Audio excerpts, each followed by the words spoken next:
Hi everyone, welcome back to Vegan OG's Yofukashi channel. Today I have a special guest with me, Niklas, Niklas, or yes, Nikurasu, in Japanese. whichever you prefer. Yeah, you've been here for 1 year, correct? A little more than 1 year. A little more than actually, 1 year? I've been here for a little more than 7 years. Oh, wow. Living here in Tokyo, Japan. So we kind of want to see what are our thoughts regarding Japan after living here for a little over a year and 7 years. That's basically it. So let's get right into it. First of all, you came here a little over a year ago. What do you do here in Tokyo? So here in Tokyo, first I've been on a working holiday visa like everybody, and now I'm on an entertainer visa because I'm an entertainer, of course. No, I'm doing like a lot of foreigners, we're doing like TV. Yeah. So I was on a year-long TV show here where I'm teaching German. So I'm teaching German every week on Japanese TV. It's quite funny, so to say. And doing some other small projects. I've done some modeling for a fashion brand. I've done a job with you. That's where we met, yeah. Exactly. So that's kind of money-wise what I'm doing here. But We were playing the Beatles. exactly, we during that were big 2000s. Beatles member. Random, yeah. That's hilarious. Exactly, yeah. But fun-wise, yeah, I'm partying, meeting a lot of people, trying to improve my Japanese as most as possible. Yeah, I think that's how my life looks, exploring new places, and of course just training, because for me that's always like a big part of my daily routine. Sports, parkour, calisthenics, running, climbing, this kind of stuff. Very nice. Yeah. Did you have any culture shocks at the beginning? A lot, too many culture shocks. I think the biggest culture shock everybody has, if you go to Shibuya the first time and like you go to Donkey and it's just like dopamine everywhere and you don't know where to look and what to buy, and it's just too many people, like you're just completely blown. But then there's like other culture shocks that are a little more subtle, where you like see some things repeating and you question like, why is that? And you never find out, and it kind of goes against your values from your home place or whatever. So that's another culture shock, but in the end, it's just a learning experience. No? That's true, yeah. I guess it must be like a lot of new things. I guess things that I've gotten pretty used to being here over 7 years, but I do actually still feel the same culture shocks, especially when I have either friends visiting or family visiting. They're like, whoa, there's so many people in this Don Quixote or whatever, or everything's so cheap. And I'm like, oh, I guess, it is actually. It is pretty crazy. Very cheap. Yeah, I get, I guess, more culture shocked just when I go back to my home country in the US and visit LA, and I'm like, whoa, what is it, like 10,000 yen for 2 ramens? It's like, what? Yeah, I think for me the biggest culture shock in the beginning was being like on the last train and you see all these like drunk salary men like half naked and everybody's just minding their business reading mangas, and you're like, wait, like I thought this place was supposed to be like very like responsible and very reigi tadashi, like everybody's like very polite and stuff, and then you have this half like drunk person over there. Or all these crazy places. You have like Muscle Bar, you have Bieber Cafe, like the Snake Cafe, you have like Snake Cafe, you have like wait, what's a snake cafe? Robot Bar, like you have Church Bar, like it's just, sometimes they have cool ideas and they actually do these ideas, I think Europe often, for example, where I'm from, it's too stuck up. Like people are not like, wow, let's try this, it sounds fun. It's like, no, you need to look for regulations, can't be done. And here's like, let's make a church bar, let's make snakes in a cafe, and like, it's crazy. Yeah, it is really interesting because I always heard that Japan was in some ways very conservative, or what would be viewed as typically conservative in Europe or in the US, but in some other things, you're like, wow, church bar, like you can't really do that in the States or in Europe, or I don't know, there's some very progressive sounding ideas that take place here in Japan. Moving on to the next topic, I guess, good question asked would be, how is our Japanese? 日本語はいつもまだまだけど今もうちょっと理解しています。はい。あまり話せないな。簡単の会話大丈夫けど深い会話まあまあ難しい話を。はい、難しい。でも理解はできるんだ。はいできる。いいですね。何か Did you ever take JLPT? No, I never. I planned for it, but then at the end I was like, if I do it, I need to study all these kanjis, and for me right now, focus is just on conversations. So I'm trying to have as many Japanese people around me, and later, if I feel like, okay, now I'm very settled like in the language, then I want to progress with kanjis. Yeah, for sure, because you do need to know a lot of kanji, and I think for every level, you need to. Yeah. How long did it take you so much more. to have like a level where like, okay, I can talk with people also like in work, like about random topics and stuff? I studied for 3 years in university first, and then I've been here for 7 years. So, if you think about it, it's actually been 10 years. Yeah. And even though I never took the JLPT, I'm pretty sure I could get, JLPT N1 pretty easily without studying, I think, because you just need 50% or above. But after the 3 years in college, I kind of try to fully immerse myself in Japan. So I was speaking Japanese almost every day. And there are always some situations, even if you feel pretty comfortable with daily conversations, then you start either working at a new job or... And all the vocabulary is different, like this stuff. All the vocab is different. I know what you mean. For example, now I go to the dentist, and it's like all different vocabulary, like konkan, mushiba is like what? Like, I have no idea. Like you always need to learn new stuff, whichever situation you're basically putting yourself into. But that's why I say like small talk is always like a good place to start with, because it's not complicated. It's always like the same, let's say verbs like go, come, leave, ageru, sageru, like, just like put in, I don't know, let's go, like this kind of stuff. Like what are we gonna explore? Like, it's like a date kind of conversation. Have you ever tried reading a newspaper? Japanese newspaper? Right now I'm with intense. like mangas. I bought my first manga. Yeah. So I'm trying to decipher like whatever I see there. That's good. But every day I do tango kado, so I have like a stack of like vocabulary cards that I'm going through, and this already helps a lot just to get more stuff in. It takes a long time for sure, especially to get that vocabulary and to get comfortable with reading. Yeah. But if you come here for a while and you're pretty diligent about it, then you will get pretty good at Japanese. Yeah, I feel super comfortable now, and and I work mostly in Japanese and everything, so it's pretty good. But I still wish my intonation could be better, and that I would have like a more bigger vocabulary, but I feel like it's pretty good so far. Oh yeah, one thing I wanted to ask you as well is how are you with Japanese food? Does it match your taste palette? Did you have any shocks for like, oh my god, what is this? In the beginning it was difficult, and for me it's still kind of difficult because it's not the stuff that I typically eat. So for example, like I think everybody goes through the phase when they come to Japan, they always go like to konbini first and like eat this kind of stuff. And I never really liked it because I was like, wow, this is such a convenient store, but whatever they have is super packaged, is full of sugar, is like ton of like meat and fish and stuff in it. So it's still difficult for me to find like just a normal healthy meal. For example, for me, a normal healthy meal would be some organic brown rice, some vegetables on the plate, maybe some tofu and some like homemade sauce, some little salad. That's for me, that's like a perfect meal. And that's difficult to find because whatever you try to find is like noodles with a lot of fat and meat and like kind of stuff like this. Or you have sushi, like white rice, fish with sugar in it is also like not really my thing. So taste-wise, of course I like it. Taste-wise, Japanese food is good. Besides the sweets, they're too sweet, I think. But really? I think for me they're too sweet. But like ramen, soba, like this kind of stuff, I like it. But yeah, health-wise, I wish there was like more options. Yeah, I think compared to the US, where everything is it's different. Super sweet, 200%. Europe is different. I was like, wow, Japanese foods are like perfect for me, right? They're not overly sweetened or anything, but I can totally see how it can be hard to adapt to some of the food here. Me, I had personally struggled a bit more with, neba, these like foods with slimy textures, either if it's natto or like yamaimo, some potatoes and everything, which I'd never eaten before.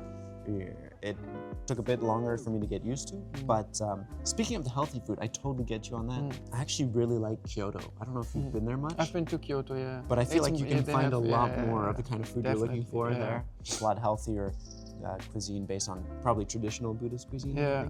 Which is great for me because, as you know, I've been vegan for 11 years, something. So finding vegan food in Japan, it's definitely gotten a lot easier now. And that also probably makes it easier for me to eat healthy just because vegan restaurants tend to have healthier options usually. More of the genmai kind of brown rice with veggies and everything. But there is a lot of junk food out there too, which can be hard to avoid. How well have you adapted to living in Japan though? Especially when it comes to customs and interacting with people and... That has gotten easier because I see the limits. I see where I shouldn't push any further and be like, okay, that's how it goes and just play your part. And no, sometimes in the beginning you're trying to like question and you're like, well, why? Like just do it differently or something. And at some point you give up and you're like, okay, that's just how it goes. You play your part, like you adjust, like it's fine. But some other things, it's still difficult for me. For example, Tokyo is just such a big city. So all the moving back and forth with the train, it's like super mendokusai. Like it makes me crazy. Like sometimes I wake up and like, I wish I could just stay in my neighborhood and just have a chill day. It's like, no, I need to have one appointment and I need to go like an hour to this appointment. And this is difficult, still difficult for me to just end like the small place you're living in. Like it's not like the US where you have a big house or something. This is always kind of like a small, Definitely when I first came here, I did go on trains a lot. And during COVID, for example, there were fewer people on trains, which made it feel less claustrophobic, I think. But definitely, I feel like after post-COVID, when there were more and more people again, I definitely tried to bring things closer to my home. I used to shop at supermarkets that were farther away from my place, or I used to go bouldering at a place like an hour away from my place. Oh my gosh. Now I'm like, you know what? Actually, maybe there's a much smaller place, but it's only 50 minutes away. That sounds pretty nice. And so I definitely probably have adapted my lifestyle here to... Your surroundings, your neighborhood. To be a lot more local. And over the years, I did find a place that I like living in that has a lot more natural light, which I prefer a lot. And I have been upgrading it little by little. You know, every year I spend just a little money to buy like a new piece of furniture that I like or a new TV or something, just to make the place feel a lot more homey and less typical Tokyo closed down apartment. Right? That's smart, Though if you do live a bit farther out, then you can get a lot more spacious places for cheap. But the work is in Tokyo. That's the only problem. The money is in Tokyo. The money is in Tokyo. Everything's in Tokyo. But what about dating in Japan?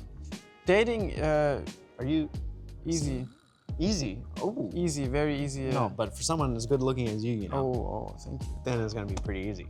Homekotoba. Good compliment. No, it's just, that's one thing about the culture which I feel is super different. First off, people here, I feel like they're taking, or maybe it's just me or it's just the girls, I don't know, they're taking an effort to get to know people, to go on dates. They're searching for a partner or whatever. I don't have the feeling so much in Europe. I have the feeling often that people are like, okay, if I don't find somebody, it doesn't matter. But here it's kind of like, they also have this like big beauty standard thing going on. So people are like, wow, I need to look pretty because I like, people want to present themselves. They want to have somebody that gets interested in them. It's kind of like a whole big show, I feel like. And in Europe, culture has become more like, okay, I do my thing, like I'm being successful, I'm making money, I don't care, like I don't need to meet. Maybe if I meet, it's okay, if not, like I'll die alone. And I think, and so this makes it quite easy for me, I feel like.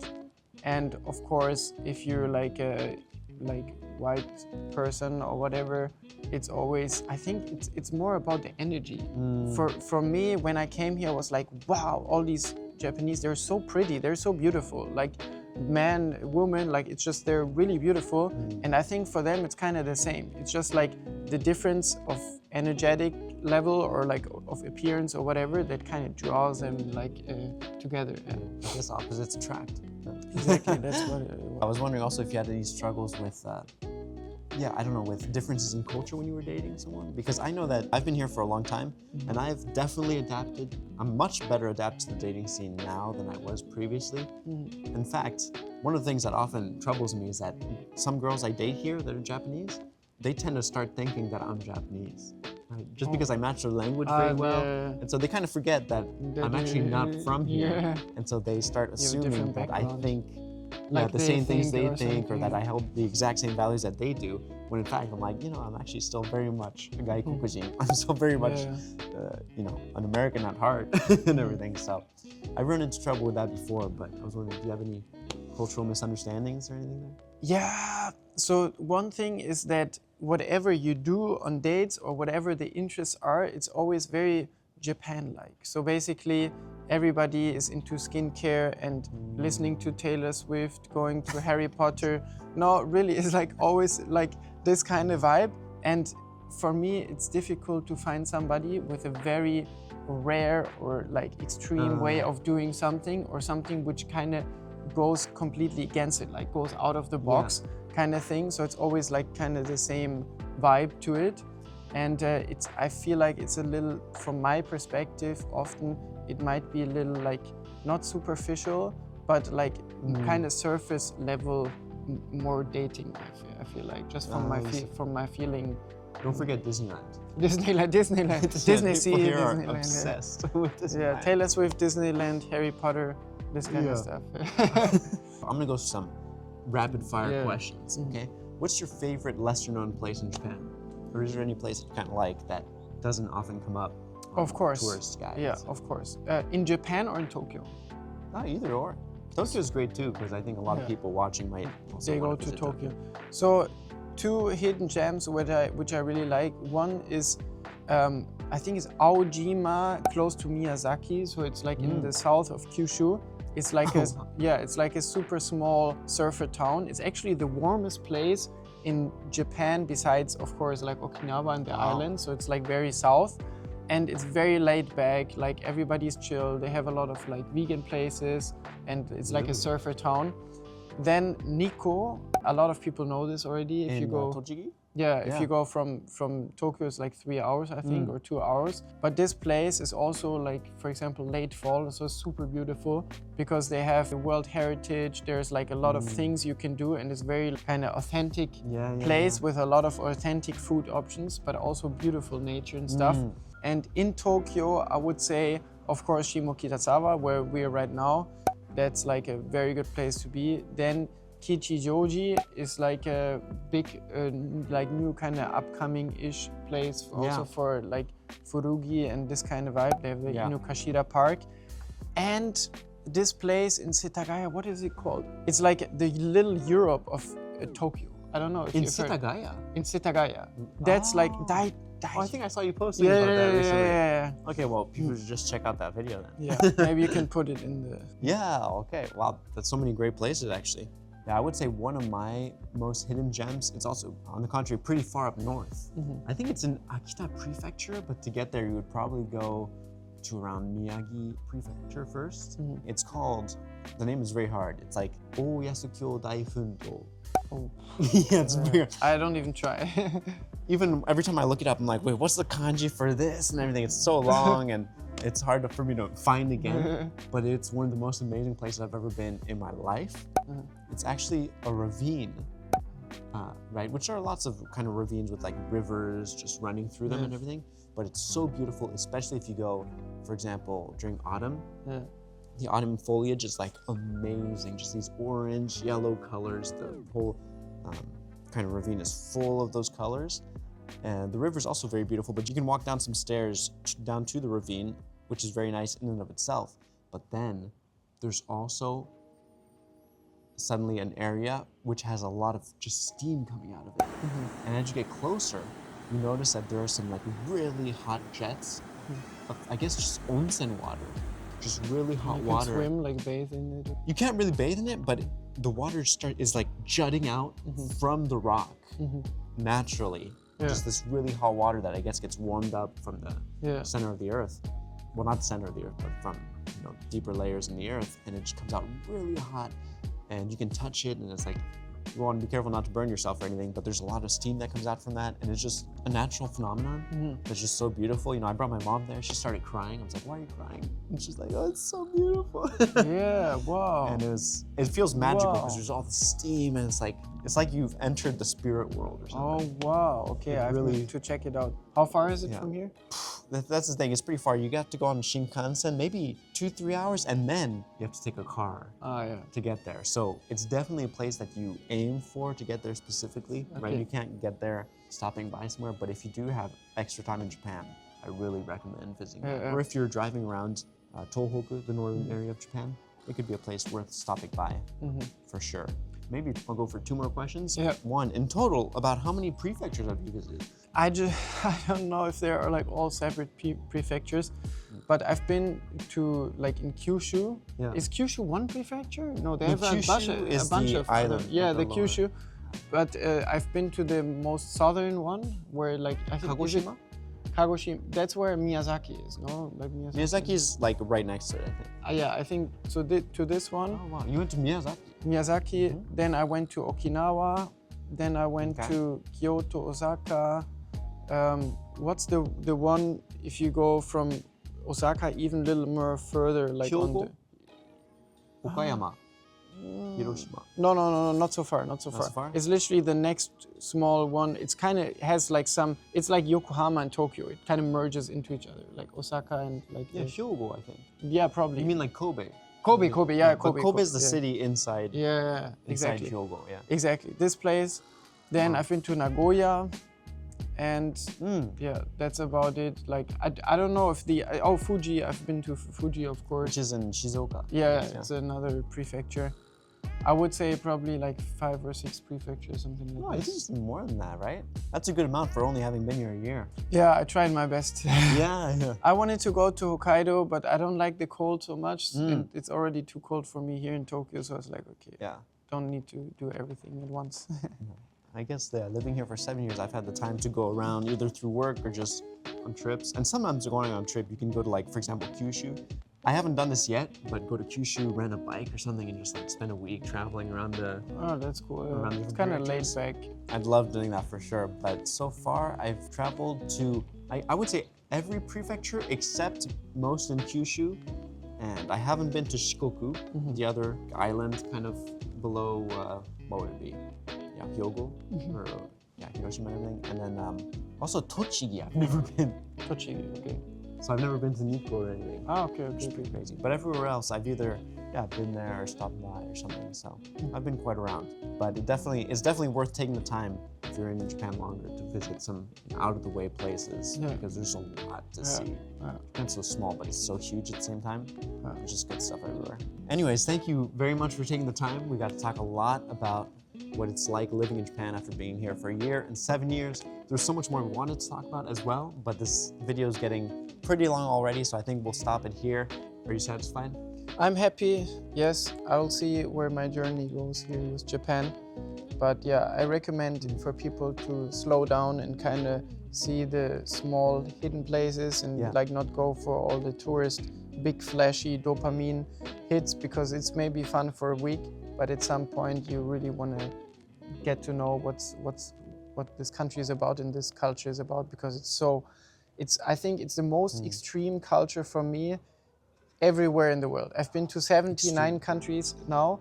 Extreme, not in the terms of extreme like bungee jumping or something. Extreme just in terms of so different from anything else. Like everything else can be kind of generalized, and Japan is always completely like on the other side, like with a lot of things, I feel like.